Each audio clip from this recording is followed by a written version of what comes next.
ഈ മഴക്കാലത്ത് പനി വരാനുള്ള സാധ്യത വളരെ കൂടുതലാണ്. ഈ ഒരു സാഹചര്യത്തിൽ പകർച്ചപ്പനിയാണോ എന്നത് എങ്ങനെയാണ് കണ്ടെത്താൻ സാധിക്കുന്നത്?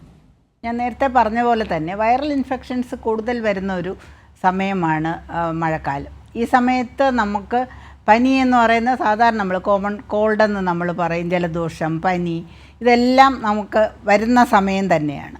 പക്ഷേ നമ്മളതിലെ ഒരു കാര്യം, നമ്മൾ പകർച്ചപ്പനി ആണോ എന്ന് ആദ്യം ഒരു ദിവസത്തെ പനിയിൽ നമുക്കറിയാൻ ബുദ്ധിമുട്ടാണ്. മിക്കവാറും ഇപ്പോൾ എല്ലാവർക്കും അറിയാൻ പറ്റുന്ന ഒരു മരുന്നാണ് നമ്മൾ പാരസെറ്റമോൾ എന്ന് പറഞ്ഞാൽ പനിക്ക് കൊടുക്കുന്ന ഒരു മരുന്ന്.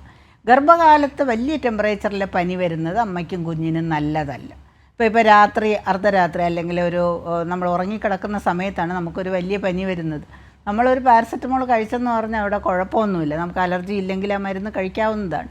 അപ്പോൾ ആദ്യത്തെ ദിവസം നമ്മൾ ധൃതി പിടിച്ചൊരു ഹോസ്പിറ്റലിൽ പോയി നമ്മൾ ട്രീറ്റ്മെൻറ്റ് എടുക്കണമെന്ന് നമ്മൾ പറയുന്നില്ല. പക്ഷേ പനിയോടൊപ്പം മറ്റ് ലക്ഷണങ്ങൾ എന്തെങ്കിലും ഉണ്ടെങ്കിൽ, ഇപ്പോൾ അമിതമായ എന്തെങ്കിലും ഛർദിയോ, ആഹാരം കഴിക്കാൻ പറ്റുന്നില്ല, വയറിളക്കം ഉണ്ട്, അപ്പോൾ ഇങ്ങനെയുള്ള കാര്യങ്ങളുണ്ടെങ്കിൽ നമ്മൾ ഉടൻ ചികിത്സ തേടണം. അല്ലെങ്കിൽ ആദ്യത്തെ ഒരു ദിവസം നമുക്ക് നോക്കുന്നതിൽ ഇപ്പോൾ പാരസെറ്റമോൾ മരുന്ന് കഴിച്ച് നമ്മൾ വീട്ടിൽ റെസ്റ്റ് ചെയ്യുന്നതിന് സാധാരണഗതിയിൽ കുഴപ്പമൊന്നുമില്ല.